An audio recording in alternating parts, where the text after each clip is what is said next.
This is Glass City Humanist, a show about humanism, humanist values, by a humanist.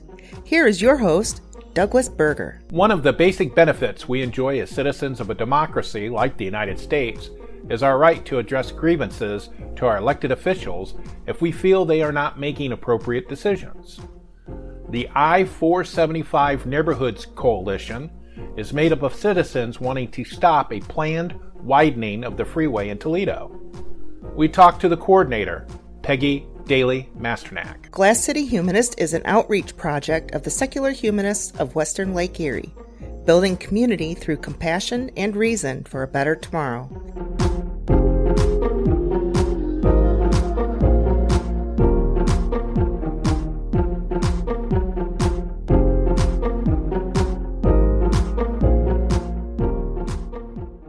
Our guest today is Peggy Daly-Masternak. She is from the I-475 Neighborhoods Coalition, and her group is opposing a widening of the Interstate 475 here in Toledo.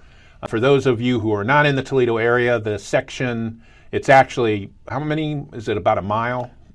4.9 miles. 4.9 miles. It's in the northern part of town, and it is the leg after Douglas Road and where it attaches to the US 23 interchange in Sylvania. It is going to be, I think, after they're working on the one down by Maumee, I think it's the last section that has not been widened, I think, of 475. Because I think it's pretty much all widened from there. Perhaps from Perrysburg to, yeah, I think that might not be done, but yeah, yet. Right. But. Okay. And so I thank you for being with us today. Mm-hmm. And so, just briefly, what is the I-475 Neighborhoods Coalition and how did it get started? In 2020, ODOT sent letters to the neighborhood, close by neighborhoods. I live 475 feet, coincidentally, from I-475. So I was included in the mailing and already found the highway to be intrusive, way more than it was when we bought our home a long time ago. Truck traffic has majorly increased. There's a lot of speeding, a lot of racing that goes on, and it causes noise and pollution at my home. So on 5 days' notice, I believe we organized flyering in the neighborhoods, and well over 100 people turned out for that outdoor meeting at the height of COVID. We social distanced, and there wasn't a single speaker who came to the open mic that we had that supported it. Many people had concerns about the noise and the pollution expense, the costs, the taxpayer dollars that could be, repurposed someplace else. Lots of different reasons were expressed for opposition. We don't know why, but ODOT kind of stopped the planning or put it on the back burner, or, COVID obviously changed life for everybody. But all of a sudden, we got a word that in the spring of 2023, ODOT was continuing the planning process, not including the neighbors this time at all. So they had a list of 82 handpicked stakeholders. Some on the list included the Arts Commission, 2 seats for the Arts Commission. Several people who we've spoken to, including elected officials since, said I had no idea I was one of the 82 stakeholders. Neighbors were purposely not included, even though their consulting engineer in the interim period told them, you need to include neighborhoods. There was such opposition to this before, don't exclude the neighbors. And they didn't. They just kept planning. And so we organized another meeting, again, same method, flyering the neighborhoods. Another 100 people came to the Sanger Library in July of 2023. And again, no one spoke in support. At that point in time, we organized the steering committee and really started actively working to oppose. So we had one other meeting in October, and again, same method, same number of people came, no one spoke in favor. These are people who live in the neighborhoods or people who feel they have a vested interest in what happens in Toledo. So all of that organizing, I am the coordinator for the I-475 Neighborhoods Group, and we are working continuously to try to, number one, get fair hearing to the neighborhood concerns, and number two, we believe that whatever the plan alternatively would be for that, it needs to be including the people who will be living with it every day. And we've been purposely excluded, and that's the historical model for the Ohio Department of Transportation. And about how many members do you currently have active in your group? On the mailing list, there's probably 250 to 300. And are they all everybody that's affected by this widening, or are you open to people outside the area? No, we're open. Any taxpayer in the state of Ohio is going to be paying for this while they pay for everything else. So, but the majority, of course, come from the area, the neighborhoods, in that area, and there's multiple neighborhoods along this 4.9-mile stretch. And what specific issues do you have with the widening? Why does your group oppose it, besides them excluding the neighbors from this being the stakeholders? And that is a big one, but air pollution. The American Lung Association says the particulate matter from highways, childhood asthma, heart conditions, lung conditions, respiratory issues, even premature death. That's from the American Lung Association. The closer your proximity is to a highway, the more likely that's to happen. The noise markedly has increased since I've been in my home for 40 years. The noise is incredibly loud, and that's because it's become a major truck route. We took noise analysis using professional audiology approved decibels meters in 2020. One woman inside her home at 8 o'clock in the morning on a Tuesday morning with the window opened was taking readings off her kitchen windowsill of 102 decibels. You start to lose your hearing at 70. Most people who, especially those who are really close, can't enjoy their yard at all. The noise level is incredible. The costs are obscene, especially when we could use those monies for so many other places. And we find out little details all along. So for instance, Norfolk Southern Railroad has a bridge just west of Holland-Sylvania Road. The ODOT in their plan is gifting a brand new, spanking new bridge to Norfolk Southern Railroad as a part of the expansion plan, costing $12.4 million, which is more than 10% of the entire construction costs for the whole highway. Norfolk Southern Railroad has of all the corporations that we shouldn't be gifting anything to in Ohio right now, Norfolk Southern tops the list after what they did to the people in East Palestine and continuing to do there.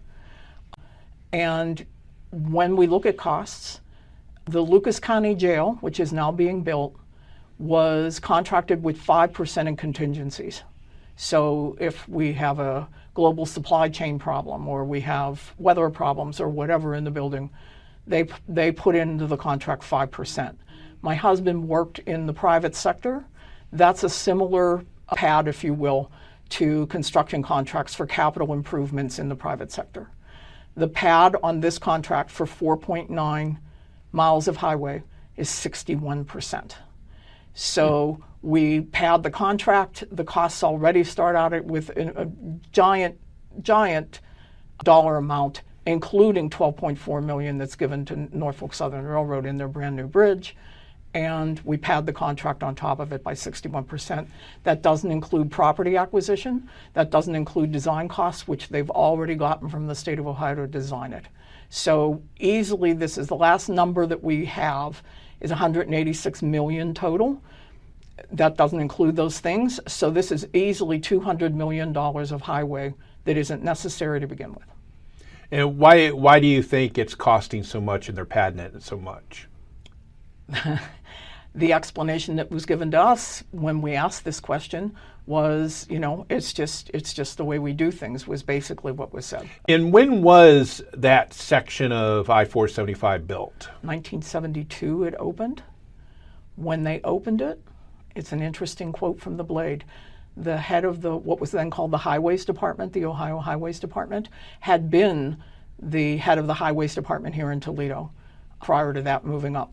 And his statement was, quote, "We've opened a sleeping giant in the western areas of, past Toledo. And boy, did they ever. So we've lost population because of white flight to the suburbs. All the wealthy suburbs have just sucked dry the population in the city of Toledo, and therefore taken the income tax, the property tax, the spending habits, all of that has now gone to the western suburbs, and it's been a major loss. I mean, they facilitated with expressways just as they did in practically every other community that I am talking to, and we're talking nationally. The exact same thing. The white flight occurred as the expressways and highways were created in cities. And it was used specifically. It's part of the plan for slum removal all the way back to the 1940s. 1956, Eisenhower administration gets created for doing this. It really goes back to Roosevelt and before. And they were open about what they were going to do to the neighborhoods that were going to be ripped through to take out the black business community, the black residential community. All the strength of those neighborhoods was completely decimated. Right, because they assumed that was the slums. Right, and yes. They assumed it was the slums instead of a vibrant, successful community. Correct. And so in many cities, I haven't found the data for Toledo yet, but believe me, I'm historically looking at it. They refused. They would redline the areas. I have the red line maps from the city of Toledo, the highway ripped through where the redlining was done. One. Right. Two, those municipalities were often preventing citizens from having sewage and water, therefore you're going to wind up with what they classified as slums, right? Mm-hmm. So we can't buy property because the banks are redlining us, and we don't have proper utilities and sanitation on our properties. And then the next step becomes, let's use those for the footprint for the highways that we're going to build. And that model literally comes from a federal directives, and Toledo seized on it immediately. By 1949, the local Chamber of Commerce was buying into that lock, stock, and barrel. Now, I did, as I mentioned before we started recording, that you had gotten a friend of ours, a mutual friend of ours, to get some materials from the library that included 1950s, 1940 era highway planning guides. Mm-hmm. And what was interesting about it was that the routing that currently exists for the highways today is pretty much how they had it set up in the 40s. Except for one part I noticed. The I-75 is closer to the river than it was in some of those planning guides. Closer to the river at what point? When it comes from downtown, okay, Toledo. Mm-hmm. I noticed that it was over a little bit further, closer, because it still comes through Ottawa Park, and then it kind of went more towards the southwest or southwest, instead of it curves more this way now. Doug, we could do a whole hour on the history. right, but it was it was just interesting to me that they pretty much knew where they were going to put this highway, 30 years or more before they built it. Yes. Well, the thing is that there were changes. For instance, my 475 feet away, in one plan, my house was gone. Okay, right. So they shifted it and shifted it and shifted it. Where the contentious, illegal, maybe the Sunshine Law didn't exist back then, it should have, the contentious and secret meetings that were held were so much about what was referred to as the downtown distributor, which, by the way, never got built. Right. I asked the director of the Plans Commission, why didn't the distributor get built? And he said, probably money. No, it wasn't. It was ego. And there were two conflicting plans. And for those of your Toledo listeners, one was to take out 12th Street, which would have taken out the Jefferson Center, St. Paul's United Methodist Church, and whatever else has been removed since then. Probably 13th to 11th would have been gone too. So the Toledo Club people would be looking out on the expressway, or the downtown distributor. The library would be looking out on the expressway and anything along those three blocks. The competing plan, just as bad, was to put it on the riverfront. And there they were going to have a two-tier elevated highway, one direction on the top level, one direction on the bottom level. And eventually that got expanded to 4 lanes on top and 4 lanes on the bottom. And all the parking for the downtown workers was going to be set up along the riverbanks themselves. So when we think of Toledo today and what everybody considers to be the gem of the downtown that's being rehabilitated, none of that would have been available because there would have been a 2-tier elevated highway. The egos competed and competed and competed, and that's why eventually I believe that part of the plan went away. However, the rest of the plan, shifting it, moving it through the old West End, the Libby House at one point in time was going to be taken. Mm-hmm. Yeah, that's the one area they did end up avoiding completely was the Right, old West End. right. And we know why, because Yes. that's where the hoi polloi was living. Exactly. Yeah, at the time. And the hoi polloi were the ones who were making the decisions in secret. There were 10 months at least, I've documented 10 months at least, of secret meetings held by people who were active in the Chamber of Commerce and got themselves named to the Toledo Plan Commission. Right. So the idea that all of that planning, whether it was this downtown distributor that never materialized or the remainder of it, it wasn't the neighborhoods. They were not included. And in fact, I just did 4 hours more of historical research this past Monday at the Toledo Library, and I found a report from 1973. And it was the Ohio Department of Transportation, along with TMACOG, but the precursor to TMACOG, and I'm sorry, right off the top of my head, their name escapes me, Action Plan, the Toledo Regional Action Plan was a precursor to TMACOG. And it was from 1973, and it opens by flat out saying, we did a terrible job of public relations when it came to building the highways, so we're all going to do better. And they held multiple neighborhood meetings, and they put a 1/4-page ad in the Blade that at the time, 1973, cost almost $500.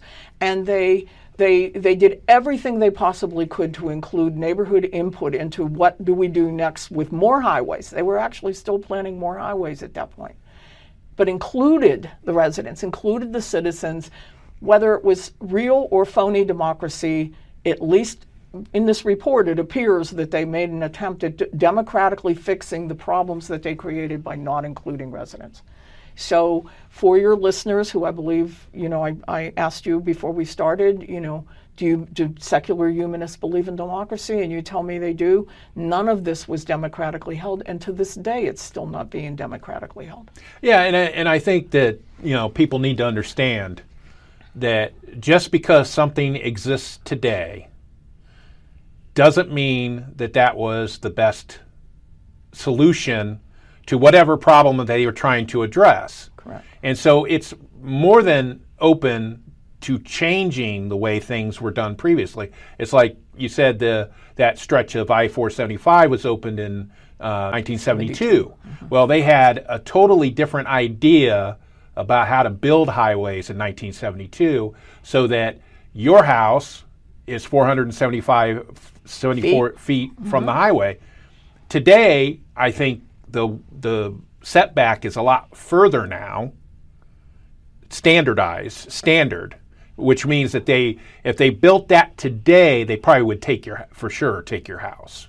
Perhaps. Because they also want to, when they plan it, they want to build in possible widening later on. So they'll take more land than they need. Like when they built that interchange at Dorr Street, mm-hmm. They took far more land than they actually needed for that interchange. Exactly. And so this puts us on a path of endless highway expansion, whether it's needed or not.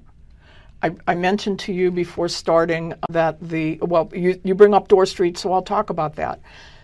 Since Dorr Street opened, since the interchange opened, in the interim period from right before it started to be constructed, 2017 to 2023, there's been a 13.5% increase in traffic, okay? They didn't take care of congestion, they induced congestion. And that's in spite of the fact that in that same period, actually, I don't have 2023 for Lucas County yet, but up to 2022, in that same period from 2017 to 2022, the entire county has lost 6.2% in population. So they're inducing people to take more trips to, heretofore they may have said, well, let's combine that trip, or oh no, we can just jump on the expressway because the expressway is faster. It's not faster. It's just inducing more traffic to come. Now, if I remember right, and please correct me if I'm wrong, that the reason they built the Dorr Street interchange was to relieve traffic at Central Avenue. That's what they say. Do you know if Central Avenue traffic has been reduced compared to before? My own personal experience would be no, but I don't have the numbers on that. I think what drove it was, and this is the weeds for your listeners who don't live in Toledo, Secor Road was under great threat of being expanded to, take out people's homes on either side of Secor Road between Central Avenue and Bancroft. Right. Who was driving that was the University of Toledo. They wanted a gateway to the university, even though they already had a gateway in a couple of places. No, we want another gateway. Also, what drove that was Dana and the Inverness Club, as they were preparing for the great big golf tournament that they knew was coming. And the Toledo rolled over for it, the city of Toledo rolled over for it, and the Ottawa Hills folks on the opposite side of the street put up the biggest fight, and the project was stopped. So our understanding, this is all, secondhand, third-hand information, I'll offer that, but our understanding was those three big institutions that I just named got together and said, well, fine, we'll put it at Dorr Street. And so that's how Dorr Street got created. I don't know how much it had to do with relieving congestion on Central Avenue. I just remember reading some of the news articles about it. That was one of the impetus. And I think the one that they're building off of US 20 down further south, I think, is also part of that. Because I guess people were complaining, not people, but the powers that be were complaining that there wasn't enough access from Maumee and Perrysburg. Today's urban planners will tell you flat out that increasing highway expansions does not relieve congestion. All it does is produce more, therefore you create more, therefore you expand more, therefore you then get the same kind of congestion. And when you have an obscene budget, as ODOT has, so that was the other point I was going to bring up, ODOT's current biennial budget, the Ohio transportation budget, 85% of all that money spent goes to ODOT, and most of it is for capital improvements. So ODOT's budget in this biennium is $11.4 billion, okay, in a 2-year period. And out of that $11.4 billion, they are dedicating $123.6 million, 1%, to public transit.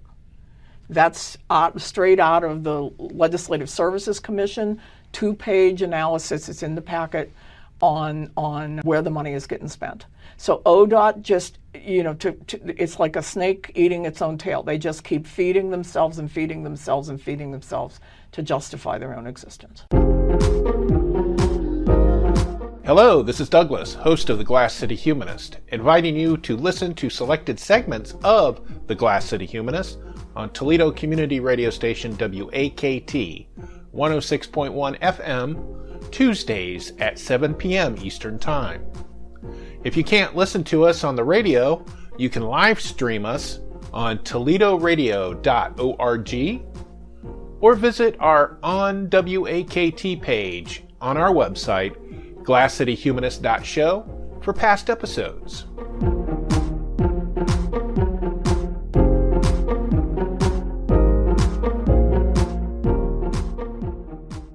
One of the tools that your group uses is, I probably should have asked the question rather than assuming, but one of the tools that your group uses is public records requests. Correct. All right. How does that work, and what's the process? If somebody wanted to do a public records request for whatever issue that they're interested about, how does somebody go about and do that? Many places, I know, like for instance, the auditor's office here in Lucas County, you fill out a form and you tell them exactly what you want. For ODOT, all we've done is written letters, pursuant to the chapter and verse out of Ohio Revised Code. We are hereby requesting these records. And then we list those records and send it to, you can be easily sent to the public information officer, at ODOT, that is Kelsey Hoagland. She is in District 2, which is in Bowling Green. That's in the district that includes Toledo. Correct. Right. Bowling Green covers pretty much the whole northwestern corner of Ohio, the counties there. And so a public records request for any information that they're looking for. Oftentimes what you get back is ODOT doesn't have that information. So be prepared for that, even though, frankly, our view would be they should. One of the pieces, you asked before, Doug, and one of my biggest concerns after the East Palestine disaster caused by Norfolk Southern, and by the way, many people don't know that train came through Toledo that day and derailed in East Palestine. Mm-hmm. And so one of my biggest concerns is hazmat. And the reason for that is in fall of 2025, the Gordie Howe Bridge, international, largest port of entry between the United States and Canada already, will open this spanking new bridge between the two cities, one in Detroit and Windsor, Canada. When it opens, all current hazmat restrictions that are applied to the Ambassador Bridge will be lifted. If you're a hazmat hauler right now, and certain categories are limited anywhere to be international transport, but my understanding, and I'm trying to pin this down right now, is there's 9 categories of hazmat, and the Howe Bridge will accommodate the majority, if not all of them. If you're a current hazmat hauler, you've either had to go an hour further north in either country to get to the Blue Water Bridge that crosses Lake Huron, and near Sarnia. Sarnia on the Canadian side, and Port Huron on the U.S. side, and then come an hour back down to basically begin where you started from if you were going south on I-75 or vice versa on the 401 in Canada. Or you had to hire a barge to barge your hazmat haul across the Detroit River. You can't come through the Detroit-Windsor Tunnel, right. And the Ambassador Bridge has been restricted, depending on whose information you're reading, between 70 and 100 years of hazmat restrictions. That's all lifted. So believe me, the trucking industries are salivating for the opening of that bridge. We can expect much greater demands on hazmat being brought, and I counted all the way I got to Georgia and I had to stop from Sault Ste. Marie to Michigan to Florida, with a couple of more states to be calculated. I was already calculating population centers right on 75 to be 10 million. And all the branching, such as done at 475, that's not even including. So for instance, in our community, right through Toledo, the branch goes all the way over to Sylvania, Perrysburg, Holland, Monclova. All of those are not even included because I was only looking at the population of the main parts of the communities. So one hazmat accident, such as East Palestine, what would we do? Polyvinyl chloride is hauled by trucks just like it's hauled by rail car, along with a whole bunch of other stuff that we really don't want overturning on the interstate. Yeah, I know because I lived down in Columbus for many years, and they have 71 and 70 that goes right through downtown, and hazmat trucks are banned from taking 70 or 71 through downtown, so they have to use the outer belt. Mm-hmm. Well, it's not actively enforced. Nor is it on the Ambassador, from what I understand. Right. So if you know how to finagle your stuff, you can still do it. So yeah, that is a very concern. Now, again, getting back to public records, have you been denied public records? I mean, outright denied, not just that they didn't have the information, but not to my memory. Okay. The last one that we did, we put one to them in January. And what we got back was many places a one word or one line, ODOT does not have that data. ODOT does not have that data. But if you're planning a highway and it's going to hold hazmat, that was one that they answered, we don't have that data. I think that they have to calculate in how many trucks, you would think, the weight of those trucks, what they're hauling. First responders need to know what's on those trucks. And they didn't know what was in the train cars, so as many corporations will do, anything we can do to skirt regulatory control, we will do. Now, you had sent me some copies of your group's newsletter, and in that newsletter, you had a letter from Pete Gherkin, the Lucas County Commissioners, that they support your position not to widen the highway. Does Lucas County have that much say since it's in the city of Toledo? I mean, would they have, beyond the political influence of talking to their partners, would they have any way of stopping it? Well, could they stop it? We hope so, because it's being opposed in city after city after city, and many elected officials are getting behind it. The idea that they have the connections that the people who were not included in the discussion don't have is clearly one thing. Number two, once the highways are built and ODOT moves on to the next poor community that they're going to, inflict this on, the externalities are absorbed by the cities. So that pollution and noise and health concerns that we talked about before will be on the backs of either the city of Toledo, Sylvania Township, or the Lucas County Commissioners. The hazmat cleanup, I would challenge anybody to call the city officials in East Palestine and say, how much of the cost have you had to absorb as a community for the hazmat horrid thing that happened in your neighborhood or in your city?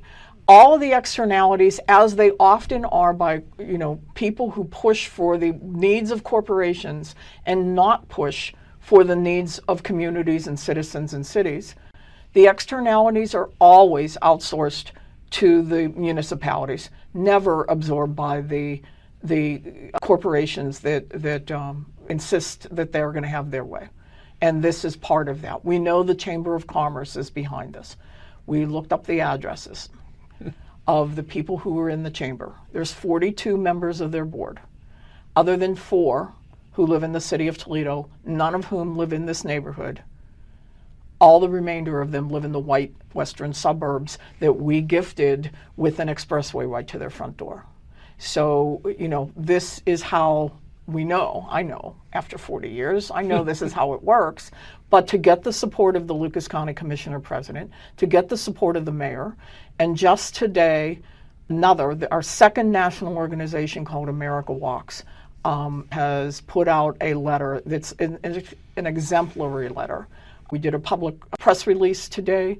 We're presenting it to City Council, although they've already gotten copies today, on the idea that this is not necessary, and forward-thinking communities are stopping highway expansions and not, moving forward. This is not just Toledo, a couple of whiny people in Toledo.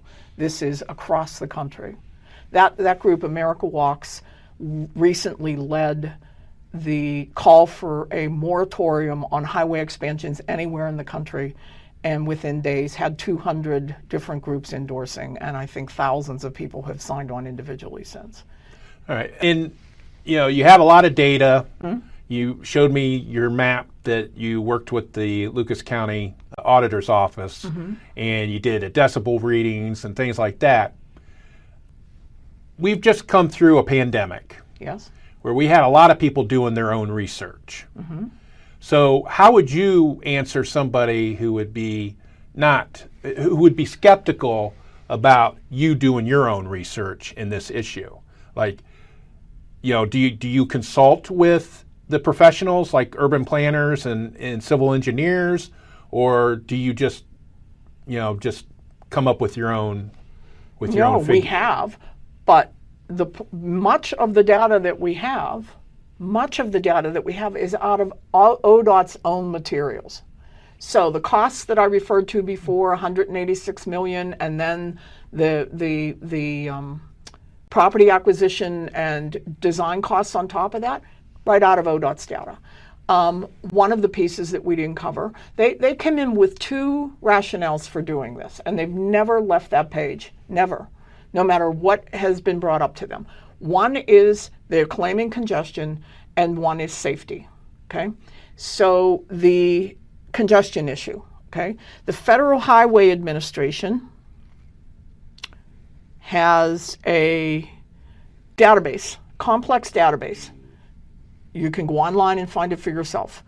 And out of that Federal Highway database, the eastbound lanes of 475 out of about 11,000 different bottlenecks, they call them, that they look at on highways across the country. Out of those 11,000, the eastbound lanes of I-475 ranks 8,664th. The average delay time, if you are delayed, is 1 minute. The westbound, very close, 7,608th. If you're delayed, it's 1.2 minutes. And so compare that to the number one on their list, which is I-95, the Cross Bronx Expressway, or Parkway Expressway, through New York City. Your average delay time sitting waiting in traffic on that stretch of highway is 47 minutes. I have. Okay. I have as well. Several years ago, Yes. I have. Yeah. So the idea that there's a bit of congestion, you might slow down, that's called rush hour in America. Mm-hmm. You're going to find that wherever you go, not just here. The other one is out of ODOT's data, where they analyzed 4 different scenarios, no build, and 3 alternatives. In every single one of those, they came up with the number of fatalities and injuries that were involved, okay? And in fact, any one of the 3 alternatives will build it this way, or this way. The increase in fatalities went up by 29%. That's out of their data. The incapacitating injuries rose as well. The only thing that was saved that was better was less fender benders. Well, I believe, and I think our group believes, that people are more important than property.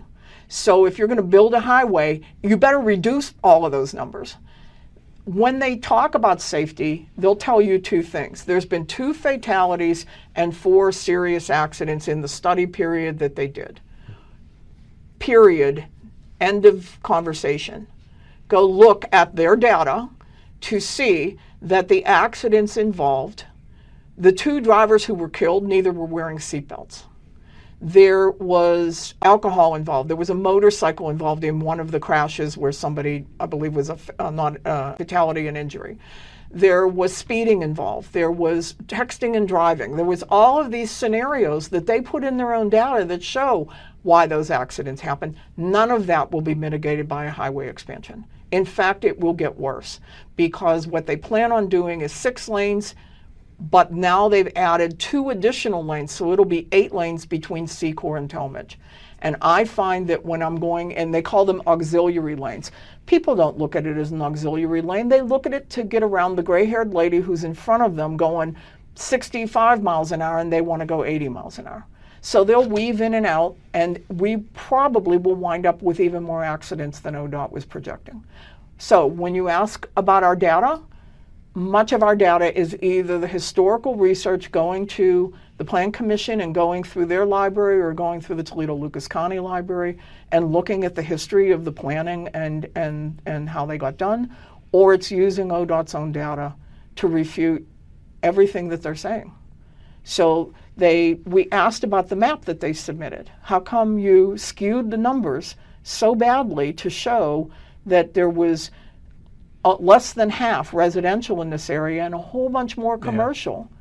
And they said, oh, that's not an important thing. And that just goes to what's called the Transportation Review Advisory Council. It's known as TRAC. Yeah. It's not a big deal. It's yeah. What they're doing is they're skewing the impact. Right.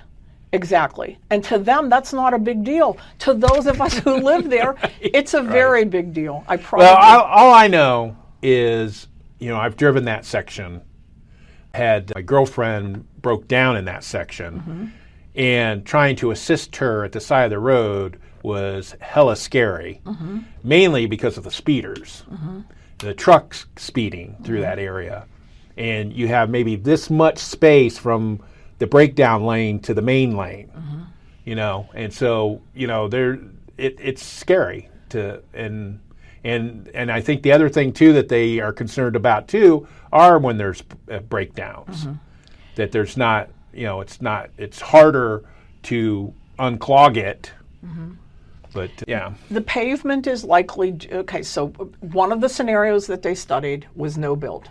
They studied it. The pavement may be due for an upgrade. Yeah, I'm Got that. I'm sure that's probably why they're messing with it now, is because they're going to have to rebuild it anyway. Okay. Yeah. So at that point in time, if the pavement is deteriorated to a point, and I'm not saying that this would be my preferred way of handling the whole situation, but I'll go with it. They can add, at that point in time, a wider margin on the majority, I'm sure, of the expressway. They already have the right of way along, that highway. Yeah, all the way do. up to their sound walls. Okay. Which, by the way, the sound walls are already scheduled to be pushed back literally up to people's property line. Some people have a buffer. No more. That's gone. Many people say, I will move if they put in a sound wall. And there's a whole bunch of different things you can say about sound walls, and maybe it's just my anecdotal stories will be treated as, so I won't even go there. But the widening of the existing pavement could occur if they redid the expansion. The second thing I'll say is, for every anecdotal story that I've heard, such as the one that you just provided, I can provide some anecdotal stories. I'd like to talk about the woman whose backyard backs up to the expressway. She didn't know that she was going to have an autistic grandchild whenever she bought the house. She is a retired person on a limited income, so she can't afford to move. And her grandson cannot come to grandma's house because the highway noise is so sensory depriving to him. He just goes crazy when he's there because of the sensory issues that he has. I can tell you about the person who doesn't want to move because the partner that he has is infirm and he's caring for her. He doesn't want to, at this stage of their lives, retired people, to pack up and move. I can tell you about all the people who have told me, saying, I'm not sinking another dime into my property, okay, because I don't know if my property is going to be taken, whether it's my house or just another strip of my backyard so that I'm even closer, or I just don't want to live with the depreciating property values. So yeah, we have some anecdotal stories too about the harms that are going to come from the highway, not counting, somebody really needs to take a look at what the asthma rate is for those neighborhoods who are on highways in Toledo, Ohio already. That's not my purview. I wish somebody with the purview to do it would do it. Now, as we discussed before, that section of highway was opened in 1972. Mm-hmm. So how would you address somebody today in 2024 that would say, well, why would you buy a house next to a highway if you don't like it? Well, I live 475 feet, and when I bought my house, I didn't have we occasionally heard the traffic on the expressway. Now it's incredibly loud all the time. The Jake brakes that the trucks are now using as they slow down reverberate off the walls of my home. I hear it when I'm inside my home. So I don't know how far away you have to get before you escape, highways, and who knows, someday they may put a highway down where you live. But, and you bought your house and you didn't think that was something you'd have to deal with. When I-475, called the West Toledo Expressway, was built from I-75 to US 23, we looked at the census data from 1960.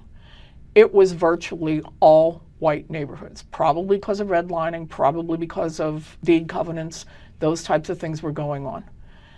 The displacement for I-75 was almost 4,600 people that were displaced from I-280 to the river, not counting what goes past 280. And what was displaced, the people that were displaced only from I-75 to Secor Road, because beyond that it was still Washington Township. So they only studied that point. The number of people who were displaced was 1,092 is what the Plan Commission counted. And that was only for 350 homes. There were 900 taken for the West Toledo Expressway. So it was virtually all white neighborhood. But now you've opened that gateway to the white communities, and for all those other reasons that we have lived with forever and ever and ever, people decided, I don't want my kids in school next to people of color, I don't want to live next to people of color. Whatever their reasons were, they moved. they had the equity, they had the upward mobility aspect of things that people of color that don't have. So today's census data will show you that from I-75 to Douglas Road, there's 3 census tracts, and they have flipped. They're now majority people of color. So they don't have the wherewithal to say, oh, they buy what they can afford. And that's the properties that they can afford. So why should they have to deal with further intrusion into their lives when they're already dealing with probably health concerns, probably struggling economically, probably because that's the history of this country. It's not anything that has changed. It's just that the diversity of the neighborhood has definitely changed. And what you will do is have people that say, I can't put up with it anymore and I'm moving, if you have the wherewithal. So what we're going to have is an increase in population of people of color who are forced to live in places that the rest of us would say, no, I'm leaving. All right, Peggy, as we wrap up today, if somebody is interested in this topic, even if it's not your particular topic, but maybe they want to find out more about your group, how do they get a hold of you? A couple of ways. I'm not the most technically skilled. There is a website we needed. I'm putting out the word. If somebody wants to maintain our website, we'd love the opportunity. We have a Facebook page that is better maintained. Look it up on. I'm not a Facebook. Well, I'll put the links up in the show notes when I publish this. But a direct email contact would be i.475group@gmail.com, and they'll get a response. So we try to respond, to anybody who asks to be added to our mailing list, or has an interest in the project and what we know about it, or wants a meeting with their neighborhood group or wherever. And pretty much you ask and I'll go wherever to talk about this because it's that important to me. Right, and I would encourage anybody that lives in the affected area for sure to get a hold of you, especially if they're very, very concerned about the issues that you brought up. Regarding that. And I do appreciate you being with us today. Thank you, Doug. Thank you for listening. For more information about the topics in this episode, please visit the episode page at glasscityhumanist.show. Glass City Humanist is an outreach of the Secular Humanists of Western Lake Erie. Sholi can be reached at humanistswle.org. Glass City Humanist is hosted, written, and produced by Douglas Berger, and he's solely responsible for the content. Our theme music is Glass City Jam, composed using the Amplify Studio. See you next time.